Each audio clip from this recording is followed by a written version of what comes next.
welcome to the Sartorial Geek podcast. We have a live episode for you today. We were so excited to chat with Susan Damon at Sideshow Collectibles at Emerald City Comic Con this year, and we have the episode for you. Enjoy. Today's podcast is brought to you by Audible. Audible is great for people who really want to read a lot of books, but aren't actually going to read a lot of books, so you can listen to books on Audible.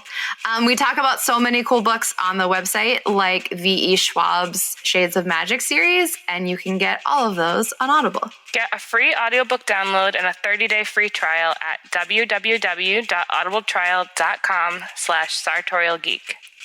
That's audibletrial.com/sartorialgeek. Yay, welcome. Welcome, there's so many people. Hi. Let's do it. Are we ready? Hi, welcome to the first ever live podcast of the Sartorial Geek at Emerald City Comic Con. I'm so excited. So, Susan and I have been trying to record for since we started the podcast. Yeah, or since you told me that you were going to start doing a podcast and you weren't sure when. So I knew about it before. Yeah. And now it's finally happening. I'm gonna take all my stuff. I fidget a lot and put it in places where I can't hit it. My boss calls my arms T-Rex arms because I do this. I mean, yeah, T-Rex arms. I also love that this, for everyone who's listening, they have no idea that I'm dressed as X-23 right now. Yeah, I'm dressed as X-23 right now. I will have to post a photo because you look awesome. Oh, thank you. I have a honey badger too in the audience. We'll have to post a photo of both of you together. That's so great. Well, so if anyone doesn't know you or Sideshow, explain Sideshow and what you do there. My name is Susan, and I work for Sideshow Collectibles. Sideshow Collectibles is a high-end collector company that we do figures and statues based on basically anything that you could possibly love. It's Star Wars, DC, Marvel. We've been in business. This is actually our 25th anniversary this year, so it's a pretty cool anniversary. So if you guys are coming to San Diego Comic-Con, stay tuned for how we're going to celebrate our 25 years in business. It's crazy. That's so exciting. What I do, I know, it's amazing. And I think about it it's insane. And I knew Sideshow before I knew what things were. I just knew there was the booth with all the cool figures. Yep. I didn't even know anything else about it. So if you go to a con and Sideshow is there, it's the attraction of the middle of the floor. The only booth bigger than ours at San Diego is DC. Well, okay. That's fair. Sorry, Marvel. Ours is actually bigger than Marvel. That's so cool. Yeah, it's really cool. What I do for Sideshow is I am their brand coordinator. So I handle all their forward-facing stuff. I host Sideshow Live. We have a new show called Sideshow and Tell that's interactive and chat-based for our audience. So that is also something that I host, and I do it with a co-host every week, and it's a lot of fun because the co-hosts are both internal and external. So it's people, you get to see a lot of, we're a company of geeks. It's for geeks by geeks. So everyone has their own fandoms and geekdoms that they want to talk about that they don't even necessarily get to because they're a sculptor or they do cut and sew or they are a project manager, and it's pretty cool to be able to chat with them about the fact that our head of cut and sew is one of the biggest Motu fans in the entire world, and just to be able to talk to him about Masters of the Universe for an hour and have fans interact with him about his own fandom, which is pretty cool. That's nice too, because then you don't have to know everything about everything. Oh, that's amazing. Yeah, that's really nice. Because I knew nothing about Transformers until about 6 months ago when I started deep diving into Transformers, and I don't know how to like anything halfway. Okay. So you're a fan. So now I'm a fan of Transformers, and I'm obsessed with Grimlock. And I know nothing, that's why I'm okay. Grimlock is a Dinobot, and he talks he's Grimlock no kisses, Grimlock king. Is this from the show? This is from the 80s. Okay. That's awesome. Because I said, I can't like anything halfway, so I'm working my way through the 80s cartoon, because that's what I do. That's so great. And then, and I'm having a really hard time with Transformers because of the fact that I'm good guys. Yeah. I align with the rebellion. I align with the elves. I align with all of the light side. And then Starscream is the coolest thing that's ever happened to me. And he's a Decepticon. Okay. And it's bad. I was gonna say that sounds like a bad guy. He's a bad guy. And I don't. Is that the one only bad guy that you like? Yeah, but I'm obsessed with him. He's so cool. He's so cool. So if you guys don't watch Transformers from the 80s, go back and watch it and learn about the Dinobots and why Starscream's the coolest. That's so funny. I totally took this off on a tangent. I mean, but no, whatever. no, that's great. Well, I mean, that's part of it. Like, you have to know everything. Like, you have to know a lot. Yeah, it does help that I've trained for my job since I was 8 years old. Well, that was going to be my next question. Like, how did you, well, I guess, yeah, in your life, and then literally how did you get started at Sideshow? Both things. So in my life, well, I guess I started before that because I saw Star Wars for the first time when I was like 3. That's awesome. I'm not old enough to have seen them in the theater, but I saw Star Wars for the first time. Actually, my first memory ever is of watching Return of the Jedi. Like, when people are like, what is your first memory? My first memory ever is of watching Return of the Jedi in, like, my house in San Francisco growing up. So cute. So StarArs is like my first fandom ever. Yeah. And then I got into Batman because I was the perfect age for Batman the Animated Series. Yep. I was the perfect age for it. And that show was good. And that show still is good. Well, yeah, like, absolutely. I own the whole thing, and I'll just pop in a DVD and just watch it sometimes because it's still just amazing. It holds up, yeah. It holds up so well, and it's still like one of the best versions of Batman out there. Yeah. And then, of course, at the same time, X-Men the Animated Series was happening, and again, the best version. Like, you can't tell the Phoenix Saga better than they did in that show. You can't tell Days of Future Past better than they did in that show. Like, the Night of the Sentinels, like, I think it's like a 2-parter or 4-parter. Like, that story is so perfect. Like, the adaptation of the comics and the emotional weight that those characters carried. Like, how was that a kid's cartoon?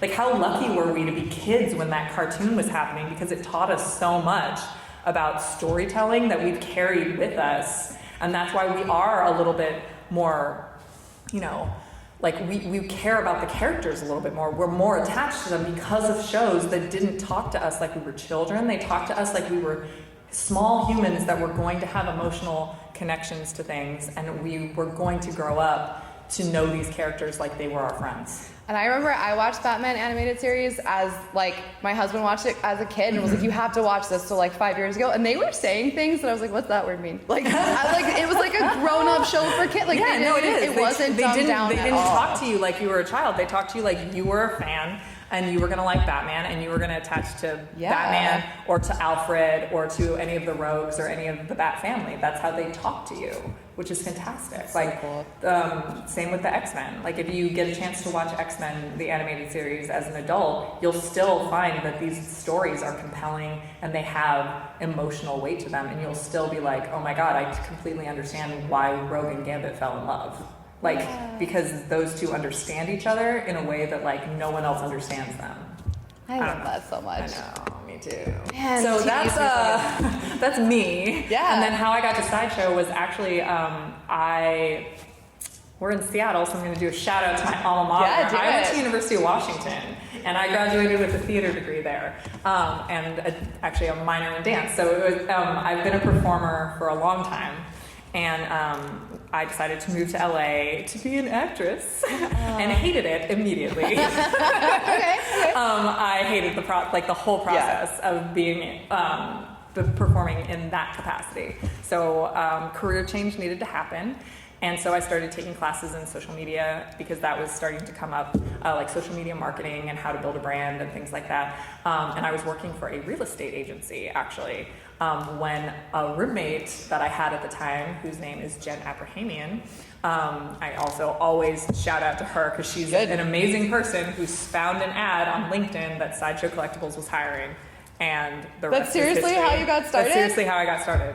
Whoa. Like, I was very nervous to go to the interview because I was not qualified. Like, in terms of what they were looking for a social media, persona, I was not qualified. Like, I did not have, like, the 5 years of experience. I probably had 2. And there were so many different things about the job that were, like, scary because I was like, I don't necessarily know the technical side. And luckily, someone at Sideshow like saw something else and hired me anyway, and the rest is history. Like after 5 years of social media, I got moved into the PR office, and now I'm hosting their shows and doing their podcast. So you didn't start hosting the shows? No. Okay. Well, the shows didn't exist when I started. Oh yeah, because I guess all the platforms were not really. Yeah, they weren't going that. live or doing any sort of things like that. So the first thing I ever did was I did an on-camera video for General Grievous 6-scale figure. Okay. And the first thing I did when I got onto set that day was break the figure. Yeah, I was so nervous. Great start. Great start. Also, they're really cheap, so I'm sure it was. Oh yeah, I don't know. They're not high quality. Oh my god. Yeah. No, they don't cost anything. Like that's so nerve-wracking when you have things that are valuable. Well, especially because when you get pulled into an office with like Sideshow has 4 founders who are still owners to this day. Okay. And those people are incredibly kind and incredibly nurturing, but also still intimidating because they did start this insane business from the ground up. Yeah. So there's always something like you have to have not only like a creative mind, but a business mind. And they're wonderful people, but it is a little bit scary when they're like, hey, we trust you to do our videos. Please don't F it up. Yeah. So like you're holding things that are like and so I walk valuable. into the studio and General Grievous is like posed with all his hands out and all his lightsabers are out, and I have T-Rex arms, and I was like I did the opening line was like, hi guys, we're gonna it was just like hi guys, and as soon as I said hi guys, I did a T-Rex and I smacked him, hit the lightsaber, and he fell off the podium and I died. Was it live? No, it was not live, thank God, but I watched the multimedia manager's face drop. Oh no. His face just went like this girl. You're still there, so I am still there. Fine. And by the way, everyone who works there has broken something at some point. Okay, yeah. That's true, except for you. Our blog manager hasn't yet, so not going there. I mean, I feel like it's a rite of passage. Like, do you even work there if you haven't broken something that's irreplaceable? Yeah. Yeah.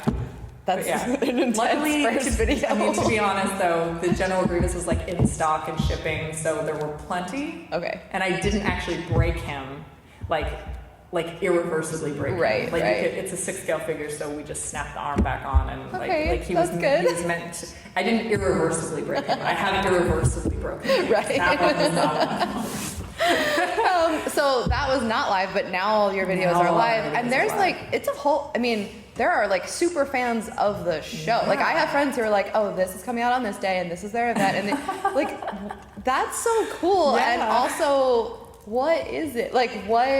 What is the live show for someone who does not know so Sideshow Live is every Wednesday at 11 a.m. on Pacific time on our YouTube channel, and what it is it's kind of a showcase and celebration of Sideshow as a whole. In the past year, the show has gotten so much bigger because we've expanded into distribution for other companies.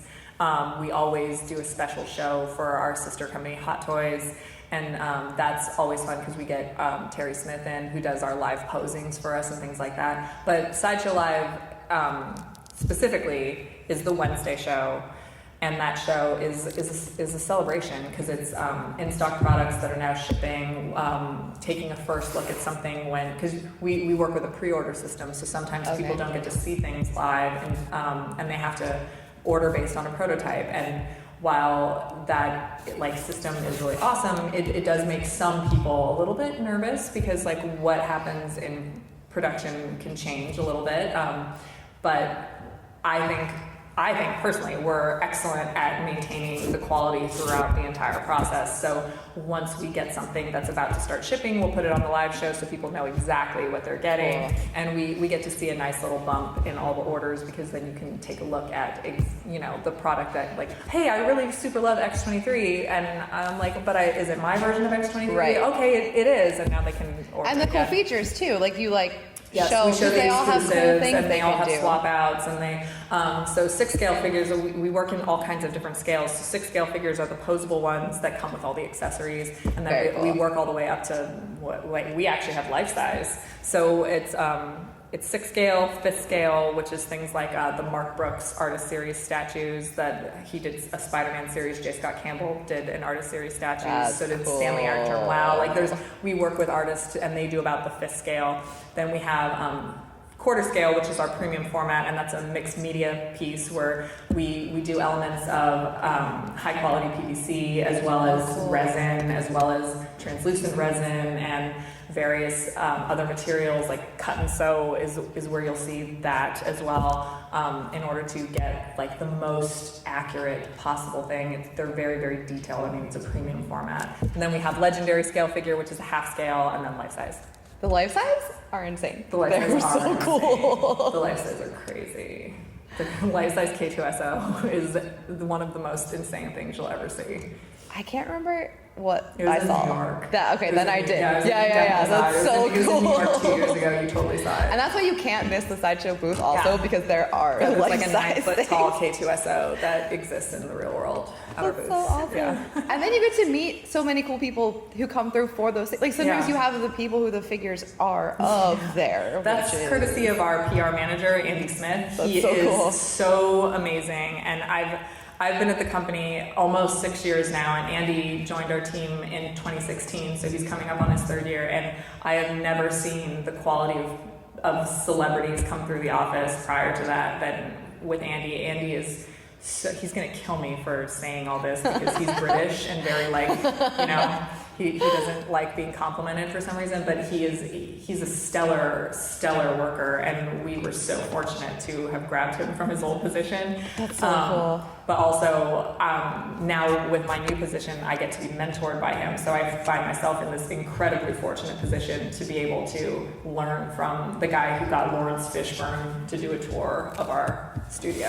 which is the coolest thing in the world, just saying. Is that the coolest thing? Like, I mean, Oh my God, no. I'm not asking you to pick a favorite, but I like don't say have a favorite. some of the cool things. Oh my God. Because Okay, so say some a of the cool favorite ones. is hard. Oh my God, a favorite is impossible. I would never ask someone to pick one favorite. So I started this with talking about Batman the Animated Series. I got to interview Kevin Conroy. Okay. Yeah. Wow, cool. That's I so died scary. when I met him for the first time, because I met him before I interviewed him, which again, Andy's like very intuitive about humans, and so he just knows, like, hey, you know, when someone has admired someone since they were a child, they should probably like meet them for the first time before they have to be live on camera That with is them. very good advice. Yeah, it was really great because I met him and I like held it together. I was really professional and I was really proud of myself. And he walked away and I started crying, like uncontrollably totally. crying, because I felt like I was like 9 years old again and just like watching Batman the Animated Series. And his voice is Batman. Yeah. He doesn't change his voice. That's so you're so just like, cool. you're like, oh my God, I'm talking to Batman. I'm talking to Batman. Oh my God. And then I just started crying. But I held it together. And then because of that, I was able to get through the interview without crying. That's An very good. accomplishment. I cry about everything. I mean, but you keep it together. I guess it's the actress training. Yes. Like, you can keep Yeah. it together. Yeah. Yes, it has to be that because I'm not the best otherwise. But no, Kevin Conroy's on that list.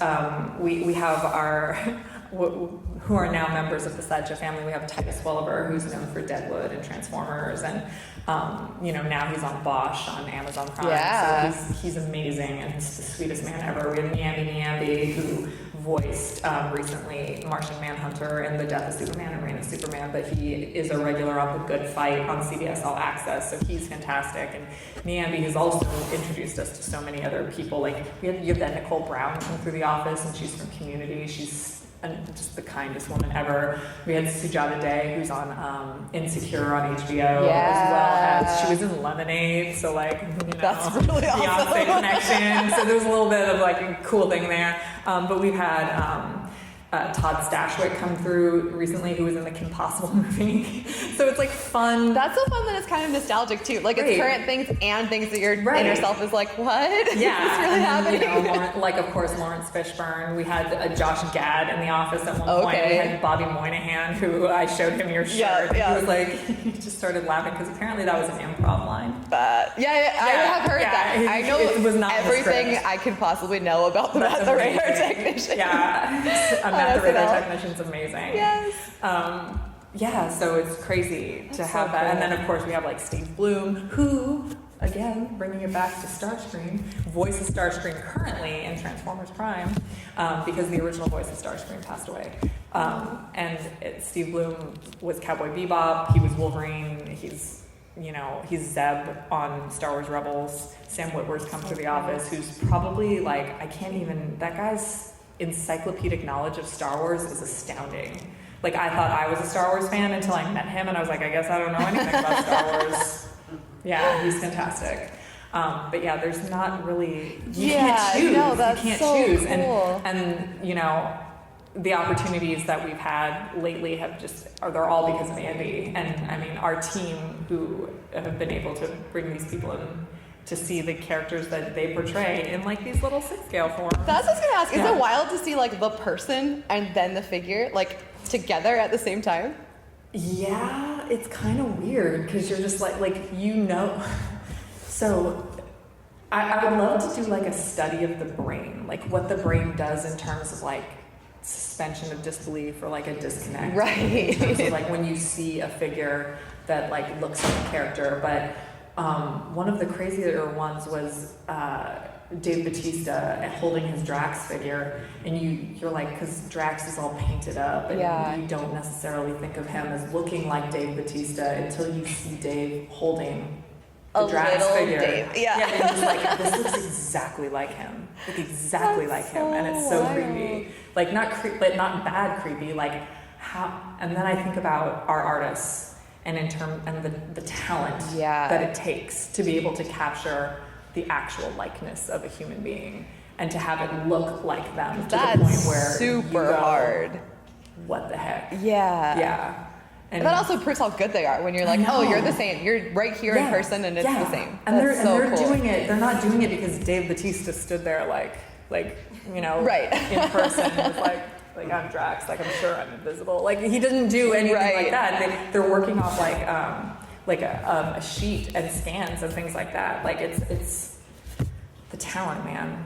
That's so man. cool. And so whenever people like at conventions are like, oh, thank you for what you do at Sideshow, I'm like, no, thank the artists, because I don't do anything. Like when it comes down to it, like I don't do anything. I just get to say like, look at this pretty thing that so many more talented people than I took part in. That is you're the right person for that because you give all the credit where credit is due. You know what I mean? You're not like, hi, I do all of Sideshow.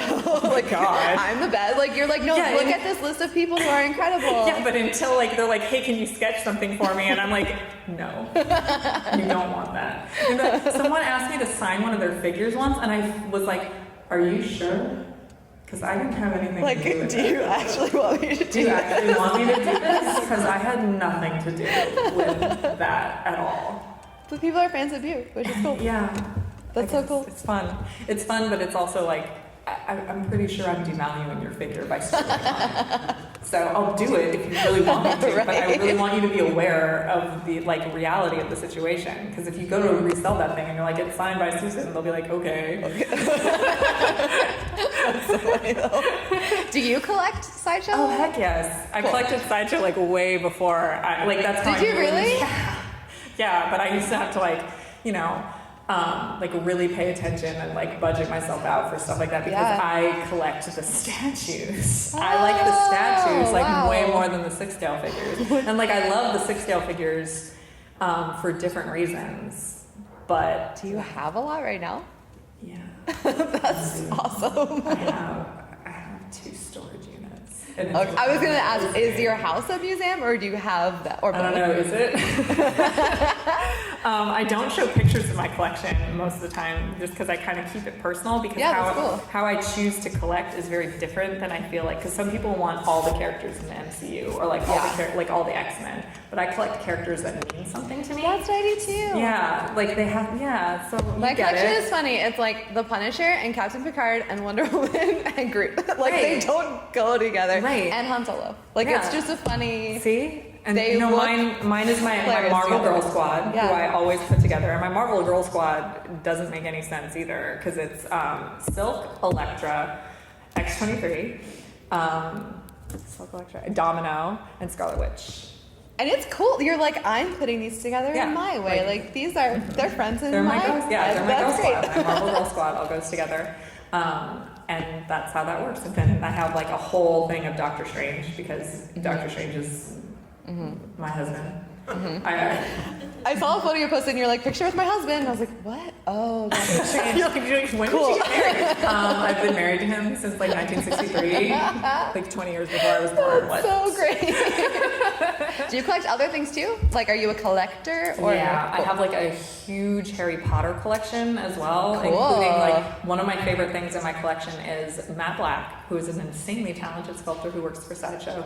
Matt is a very big Harry Potter fan as well. Okay. And I was complaining to Matt that at the Harry Potter Universal Parks, they only carry the first 13 woods that wands were made out of.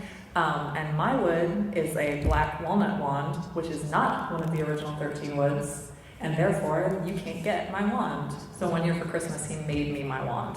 He made me a 13-inch black walnut wand with a phoenix feather core. It was the best gift I've ever gotten, and it was done by Matt Black. It was like the coolest thing ever. Like so many people are like, "Whose wand is that?" And I'm like, "That one's mine." That's literally mine. There's It's only my one. wand. There's only one. It's mine. Oh my And that's the coolest gosh. thing in my collection.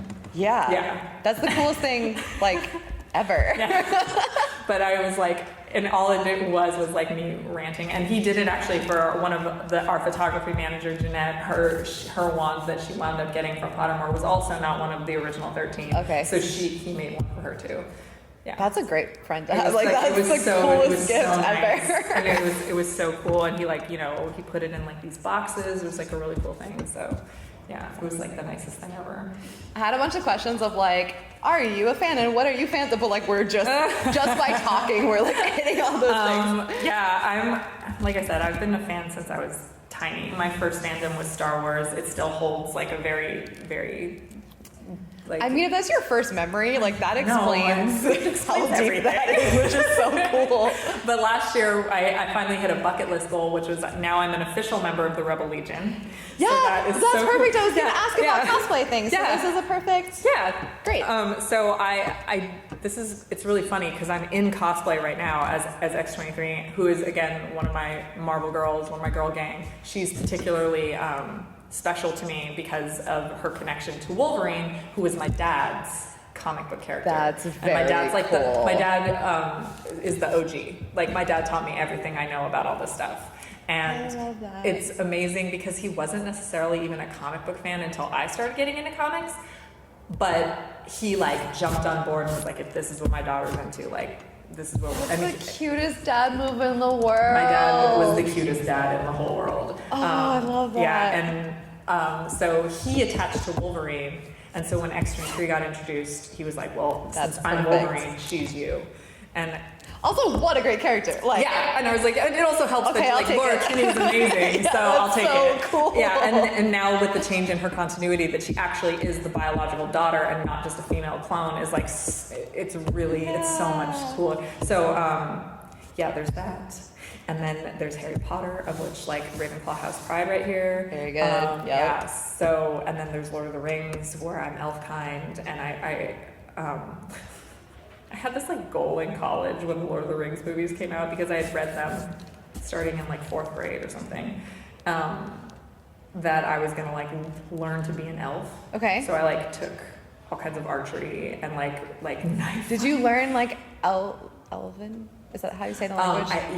Well, it's Sindarin and Quenya, depending on the dialect. Great, perfect. I'm asking the right person. I tried to learn Sindarin since that's like kind of more the common tongue, but then I got told that like, well, if you're gonna learn Elvish, you need to learn Quenya, and I was like, It's also this is an turning amazing into, like, a sentence thing. separately. Yeah, I know. Like, what? It's like, this is There are rules of learning. Yeah, this. there's like it's like you can't learn, like there's Spanish from Spain and Spanish like in Mexico, but there's also Spanish in South America, and like there's different dialects, and same like there's American, and then there's like English, and like okay, so it's the same type of thing. Got Except it. Quenya is the ancient tongue from the first age, and it turns. And Sindarin is kind of like a evolution of the language, if you want. I'm so happy you know all this. This is my favorite. It's funny thing. because I love this. we get asked in the office a lot, like, how do you know all this stuff? I was like, because I don't know math. I don't know math and I don't know We're not science. talking about math right now, and this is coming in handy. So. Yeah, so that's kind of how I feel about it most of the time, where it's like I've trained for my specific job. I don't have training for other specific jobs. Like if you need me to build a rocket, that would be very disappointing for you, right. and a very poor decision on your part to ask me to do that. But yeah, like I don't know a lot of world history, but I do know the history of Middle Earth. That's great. I love that. I know a lot about fictional things, which is amazing. And I like that, like, I mean, I guess it's like because it's your job and your life and things, it's the way that nerd culture now is like in real life too. So like you have cosplay, you're like learning languages, but then casual cosplay. Well, no, I was like, what was the original question? It was just like, cosplay. Yeah. You love cosplay and casual cosplay, and I think that's cool that you do both. Yeah. And you do them all the time. Yeah. And like, and then I do the really serious cosplay to join the Rebel Legion, because like that is, I don't know how many of you listening or in this room are members of the 501st of the Rebel Legion, but that process is rigorous. Like, it's serious. And it's amazing that you have people who have documented these characters so meticulously to the point where they can tell you exactly like, well, you need to turn that belt a little. Like for me, it was actually like the slits in Leia's senatorial gown. Like Carrie Fisher was 5'2". I am 5'9". Like my slits are not going to match hers. Right. It's not going to happen. And if I had the slits where she had them, I would trip. Right. That's not how So it's it's an adjustment thing where you have to like kind of cheat, like not cheat the pictures, but like a little bit of an explanation. Like adapt. Like this is the inches on Carrie and the gaps in Carrie, and this is the gaps on me, and make sure those gaps are like. The first time I heard about this process, because I don't do anything that particular, like I have never been that particular about anything I've ever done. So I was like, what? You have to measure like where your hair is on your head, and you have to measure where that, your buckles are. You also have to measure the rotation of the buns, because the buns rotate a certain way. And then the twists in the out, because there's a bun in the middle and there's twists on the outside, so the twists also have to be a certain number of twists. Oh my gosh, that's so awesome and crazy. It's really cool. I love it. And then it's funny because one of my favorite guests that we've ever had also on Sideshow Live was Todd Fisher, Carrie's brother. And what was one of the coolest moments for me was after I got everything approved, we sent Todd a picture of me as Leia, and he sent back like doing Our Princess Proud. And I was like, oh my God, Todd. And then I like started crying again because I cry about everything. So I have an R2D2 tattoo on my arm. And one of the first things my boss found after I got hired at Sideshow, or maybe she found it before, I have no idea when in the process she discovered this. Maybe, people do Google searches of people when they're getting hired. So maybe she found it during the process. But I wrote this very extensive article for like a random Star Wars blog. It's like not even a famous Star Wars blog, but it was about how R2D2 is the perfect man, and that all women should aspire to have a boyfriend who treats them like R2D2. I love that just from the title. And I went through every single movie and like pulled all these different moments and different quotes. Like I've never seen such devotion in a droid before, and like all these different things about how R2D2. And plus he dances. In case you guys didn't know, that's true. super important. So I had the chance to meet Kenny Baker before he passed away, and that was a big fangirl moment for me to be able to like say thank you to the man who like brought to life my boyfriend. So my boyfriend is R2 and my husband is Doctor Strange, and I feel like that's not a conflict of interest at all because of the fact that one's like literally a droid. I mean, yeah, I feel like if you're gonna pick, that's fine. So that's a really good fangirl moment for me. Yay. Yeah, absolutely. Can we do Q&A? Oh, absolutely. If there's any questions, you can just shout them at us. Yeah, you just shout them. We can hear you. It's cool. If you guys have any. Yeah. Which you don't have to have any. Yeah, no pressure. Yeah. Did we get to all your questions? Basically. One thing that I can ask is, did you do cons before you started doing them for work? Or Yeah. Okay, cool. Yeah, I did cons since my first San Diego was like 2004. Whoa. Yeah. I didn't even know about Comic-Cons then, I don't think. In 2004, you could decide to go to San Diego Comic-Con, Right. walk up, and purchase a ticket on the day. Yeah, that's a different And life. if your brother happened to be visiting you from out of town, like he was in, I think, 2006, you could have a pass and then be like, oh, no, it's cool, Peter, just come down with me, and then we'll, get you a pass when we get there. That's That is not the case anymore. whole new world of That was conventions. so different. Yeah. I feel like it shows my age at that point where I'm just like, back in my day, oh my god. But it also wasn't that long ago. No, It's the it crazy really thing about wasn't. how quick this happened. Yeah, it was Iron Man. Iron Man did it all. Tony Stark just did the explosion with his arms out, and then all of us followed. Yeah. But yeah, to me it was a whole different world, but that it was something that I did every year. I would make sure to get down. Did you cosplay then when you would go?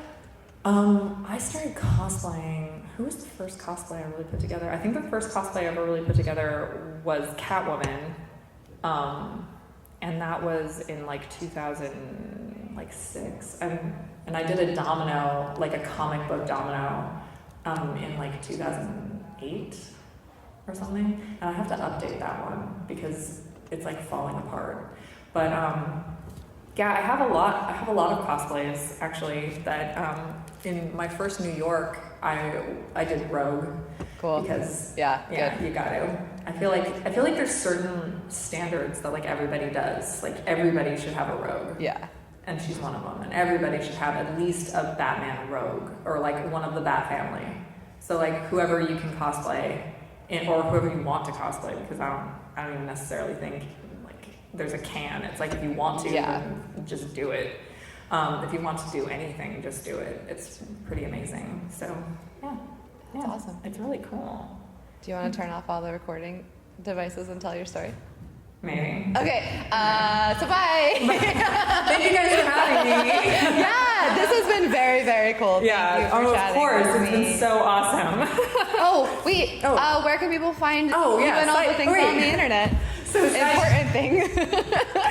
So Sideshow you can find at sideshow.com. That's our main website, but then also we have an extensive social media presence, including a YouTube channel, which is Sideshow Collecting, and then we have, and that's where Sideshow Live is on Wednesdays at 11. But if you wanted to watch our interactive Facebook chat show, that's on Tuesdays at 11, and that's Sideshow Collectibles on Facebook. So give us a like and a follow. We're Sideshow Collectibles on Instagram, but we're at Collect Sideshow on Twitter because I didn't know until we tried to make it Sideshow Collectibles that Twitter has a character limit. You can't be Sideshow Collectibles. I was the sartorial geek everywhere until Twitter, and I was like, guess I'm changing everything to take the out. Yeah, it's exactly, because it's too long, and so we're Collect Sideshow.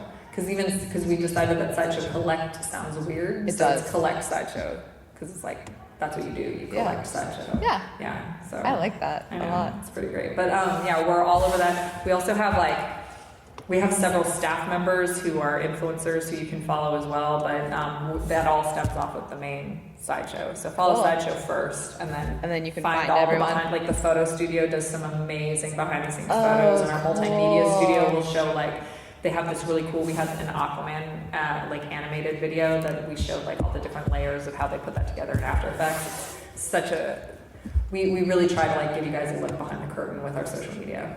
That's so awesome. There's also Sideshow Pets. So we all are big fans of our pets. So. Oh yeah, we have podcasts. Thank you. Man, we have so much stuff now. We're in the whole network. There's 3 podcasts. That's really cool. The podcasts are under Let Your Geek Sideshow, and Let Your Geek Sideshow is our news-based site, which is just pop culture at all the things. So Let Your Geek Sideshow is actually run by our blog manager here, Amy. Yeah. And she's amazing. And then me and our coworker Kitty do one that's called Then and Now because Kitty is much younger. So Kitty just started to get into comics in 2012 or 13 or something. Cool. And then I've read comics for a while, so I'm the older generation, which when is that? Why is that a thing? And I'm really curious because what Kitty and I want to do with the podcast is sometimes flip it. So we could do then and now, because like there's people who've been reading comics like an older generation who's been doing it since like the 60s and 70s and like you know, I mean, Batman's turning 80. Yeah. So there are definitely people who've been reading then longer and than now. you. Yeah, totally. So we have the Then and Now podcast where we take a character or a moment in pop culture history and we break it down between what that was like for my generation and her generation, like how Han Solo, like, because if you think about it, Han Solo, there's a whole group of kids out there right now whose Solo is like Alden is their Han. Yeah. And that's a crazy thing to think about. I know, you're all laughing because like it's a crazy thing. Because we're I feel like in this room we're Harrison Ford people. Yeah. But that's true. And then Rey is their Jedi. Like, you know, so I love the fact that I get to show my niece who's 4 right now that like, you know, you can be a Jedi too. Like I didn't necessarily care. I wanted to be Han, so. Yeah, cool. But yeah, we have Then and Now. We have it's a really interesting one, especially when you get into characters like the Wasp, who is so different now than she was back when she named the Avengers. Just throwing, she's the one who named the Avengers the Avengers. Yeah. That's cool. You learn something. I learn things all the time. Yeah. I don't know. And then we have the Geek Culture Countdown, which is a fun one that we do that's really silly. That's about like top 10 Batman moments, or no, we didn't do Batman moments, did we? I don't know. But it was Joker moments because it was like the laughing fish, and then we did like Thanos moments and things like that. But we take them from both the movies and the comics. And then we also have now a new podcast on Geek Sideshow that's Sideshow's Sideshow, which is with someone that we work with freelance. He's a comedian named Jeff May, who's also like a huge pop culture geek, and he interviews someone about their personal fandoms, kind of like what you're doing right now. That's so awesome. I love that. I know, it's awesome. So there's so many ways to hang out with Sideshow on the internet. So many ways. And then you can pick and choose, because like if you are a podcast person, you can go to iTunes and listen to our podcast. If you want to watch videos, you can go to our YouTube channel, go to our Facebook page. If you're just like an Instagram consumer, follow all of our pages on Instagram.